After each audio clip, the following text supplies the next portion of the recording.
मुखर्रर जुनैद रज़ाक साहब को दावत दूंगी। इनका बेटा जो है वो मिलिट्री कोर्ट वाले जो ट्रायल है उसमें उसका नाम शामिल था। सो ये बड़ी करीब से इस सारे मामले से ज़ाती तौर पे गुजरे हैं, तो मैं इनको दावत दूंगी कि ये आएँ और अपने ख्यालात का इज़हार।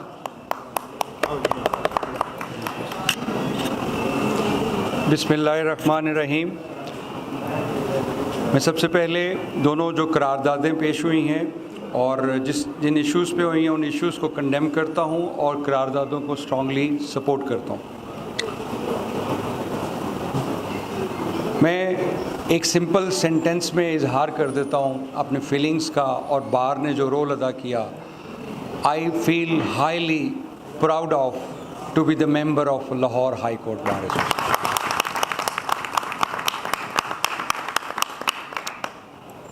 जब मैं मीटिंग्स के लिए मेरी फैमिली अपने बेटे के पास जाते थे तो मेरा बेटा वहाँ पर, अपने बेटे के लिए मैं और मेरे बेटे से जो मुझे ख़बर मिलती थी कि तमाम कैप्टिव्स, पॉलिटिकल कैप्टिव्स, उनके लिए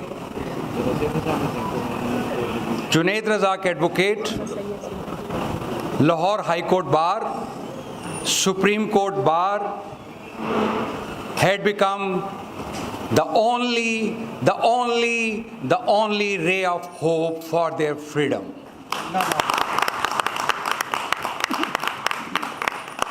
जब भी जाना एक ही क्वेश्चन होना, बार साथ खड़ी है, उनको यकीन नहीं आता था, वकला साथ खड़े हैं हमारे ऊपर, उनको यकीन नहीं आता था, और इस बात पे वो बहुत मुतमिन थे और वो शाद बैठे हुए थे कि ultimately they will become successful.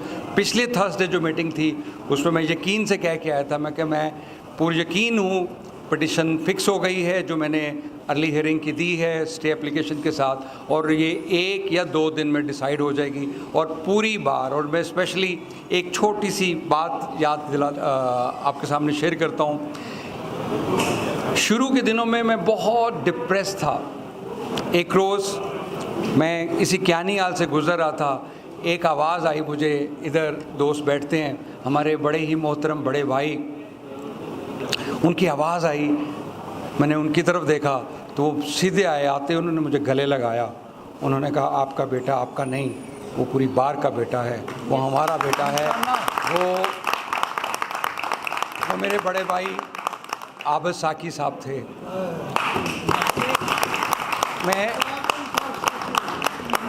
मेरी आंखें भीग गईं जब मैं बाहर निकला। आगे से मकसूद भुट्टर साहब मिले, उन्होंने कहा जुनैद मैं आपको ढूंढ रहा था, किधर है आपका बेटा, किधर, आपने परेशान नहीं होना, पूरी बार आपके साथ है, हामिद खान साथ है, एतजाज़ एहसन आपके साथ हैं, सलमान अकरम राजा आपके साथ हैं, इश्तियाक साहब आपके साथ हैं, सबाहत आपके साथ हैं, और पूरी कैबिनेट लाहौर हाई कोर्ट बार की, लाहौर बार एसोसिएशन की, सुप्रीम कोर्ट बार आपके साथ खड़ी है। आप यकीन जाने मेरा दिल शेर का दिल बन गया, मैं मुतमईन हो गया कि मेरे भाई, मेरे दोस्त मेरे साथ खड़े हैं। अब मैं दूसरी बात बड़े इख्तिसार से मुख्तसरन एक अर्ज़ कर देता हूँ। ये जो दोनों करारदादें आई हैं, इनके अंदर जो इश्यूज़ हैं वो मैं आपको एक चीज़ बता दूँ, वो डिटेल्स हैं असल क्राइसिस की। आप सब समझते हैं कि आज हम तारीख के किस धारे पे खड़े हैं। हिस्ट्री रिपीट होने जा रही है। अगर हम आज कोई उर्दू या इंग्लिश न्यूज़पेपर्स, उनमें इंटेलेक्चुअल्स के आर्टिकल्स पढ़ें, बाहर से इंटरनेशनल कम्युनिटीज़ और लीडर्स, इंटरनेशनल लीडर्स के कंसर्न्स पढ़ें, तो पता चलता है कि इकोनॉमिकली हम डिफ़ॉल्ट कर चुके, सोशो पॉलिटिकल कंडीशंस रिप्रेस्ड की जा चुकी हैं, आइन कंप्रोमाइज़ हो चुका। पूरी दुनिया में कहीं पर भी किसी भी रियासत, किसी भी मुल्क की सालमियत को हिट करना होता है तो सबसे पहले वहाँ पर कानून की हुक्मरानी, कॉन्स्टिट्यूशन को कंप्रोमाइज़ किया जाता है। हम सब की ड्यूटी है, सिर्फ इसलिए कि हम लीगल फ्रेटर्निटी से हैं, ये मुल्क बनाने वाली जो हस्ती थी वो लॉयर थी, कायदे आज़म मोहम्मद अली जिन्ना। हम सबकी कलेक्टिव रिस्पॉन्सिबिलिटी है, हमने अगर इस मुल्क को बचाना है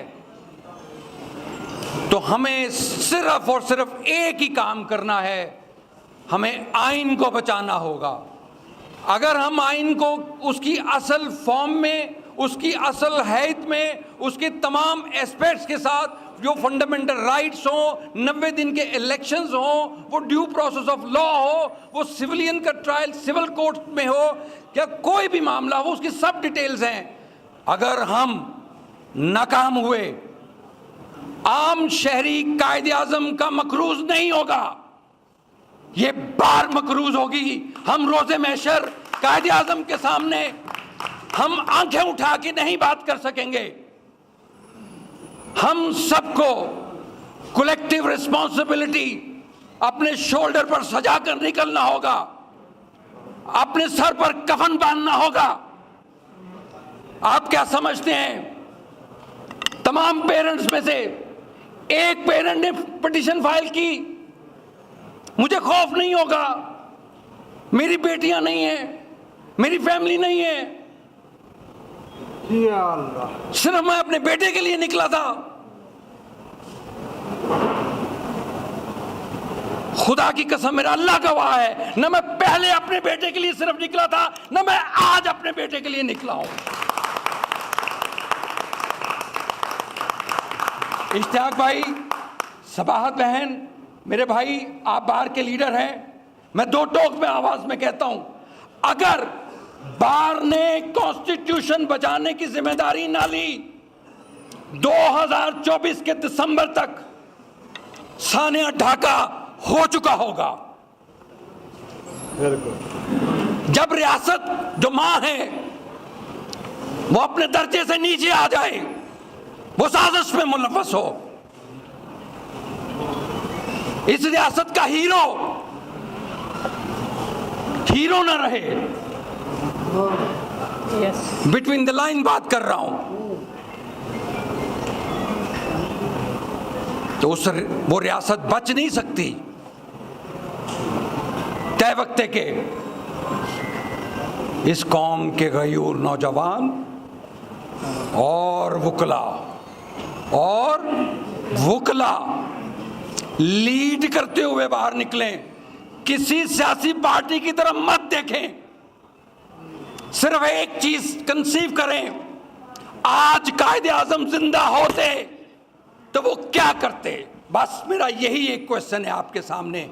जाएं हाई कोर्ट की दीवारों को, अदालतों को, उनको खनक दें, अपनी आवाज की, अपनी कन्विक्शन की, कॉन्स्टिट्यूशन के साथ हमारा जो रिश्ता है, इस रियासत के साथ जो रिश्ता है, इस आवाम के साथ जो हमारा रिश्ता है, कायदे आज़म के हम जो मकरूज हैं, जाके सुप्रीम कोर्ट के चीफ जस्टिस को भी बताएं।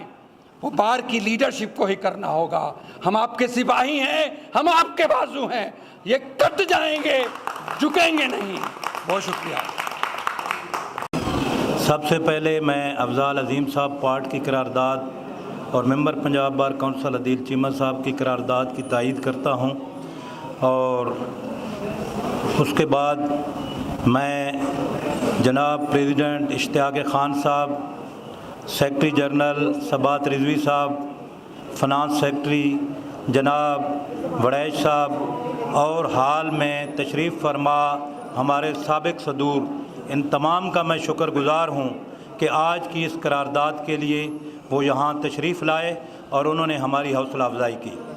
मैं सबसे पहले तो अफजाल अजीम पार्ट साहब के घर पे जो हमला किया गया, उनके भाई के दफ्तर को तोड़ा गया और साथ ही उनके बेटे को गिरफ़्तार किया गया, हमारे वकला को गिरफ़्तार किया गया, मैं इसकी शदीद मज़म्मत करता हूँ।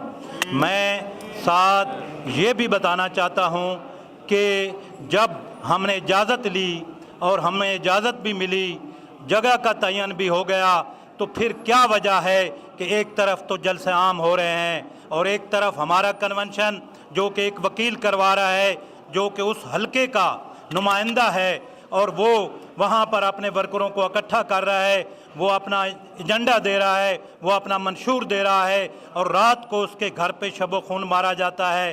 5 वकीलों के घरों पे उनकी चादर और चारदीवारी के तकद्दुस को पामाल किया जाता है। मैं इसकी पुरजोर मजम्मत करता हूँ और इस हाउस से भी तवक्का रखता हूँ कि आज इस करारदाद को मुकम्मल तरीके से तायद की जाए, ताकि उन ईवानों में पता चले कि वो कला हमें काले कोट पे फ़ख्र है। अगर मेरा ताल्लुक़ या अफजाल अजीम पार्ट का ताल्लुक़ एक जमात से है, इसी तरीके से नून के साथ भी ताल्लुक़ होता है लोगों का। आज तक हमारे दौर में कोई वकील यहाँ उठ के बताए हमें किसी भी पार्टी का, जितनी भी पॉलिटिकल पार्टी हैं, कि उस दौर में अगर किसी वकील के साथ ज़्यादती हुई हो, अफजाल अजीम पार्ट, मैं और इंसाफ लायर फोरम उसके साथ खड़ी न हुई। हमने पहले दिन से ये बता दिया था कि किसी वकील के साथ ज़्यादती नहीं होगी, क्योंकि ये हमारा बुनियादी हक है किसी भी पार्टी के साथ होना। लेकिन हमारे सुबैर कसाना साहब के घर को तोड़ा गया, हमारे सरदार अजीमुल्लाह साहब को उठाया गया घर से, हमारी शाजिया को घर से उठाया गया, मरियम को घर से उठाया गया, और वाहिद यही बार है हमारी लाहौर बार, high court bar, supreme court बार, इन्होंने आवाज़ उठाई। हमें आज भी फ़ख्र है और हम फ़ख्र से कहते हैं कि हमें काले कोट पे और इस बार के अंदर बैठे हुए ये काले कोट वाले हमारा साया हैं, ये बार हमारी छत है। मैं फिर तमाम उन वकला का शुक्रगुजार हूँ जो आज हमारे साथ खड़े हैं। इंशाल्लाह जब भी किसी पर कोई ऐसा वक्त आएगा हम उसके साथ खड़े रहेंगे। क्या ये है नहीं, क्या इसमें कोई दूसरी राय है कि जहाँ पर जो जलसा किया गया वहाँ सरकारी ज़राए इस्तेमाल किए गए? क्या वो वहाँ पर गवर्नमेंट की मशीनरी नहीं हुई, वहाँ पे वो कन्विक्टेड आदमी नहीं था, उसके जलसे में इस तरह हो, और जो बेगुनाह शहरी जब कोई कन्वेंशन करता है तो उस पर शब खून मारा जाता है। मैं इन अल्फाज के साथ फिर बार का बहुत मशकूर हूँ और यहाँ पर आए हुए तमाम वकला का शुक्रगुजार हूँ और उनका शुक्रिया अदा करता हूँ। इन अल्फाज के साथ खुदा हाफिज़।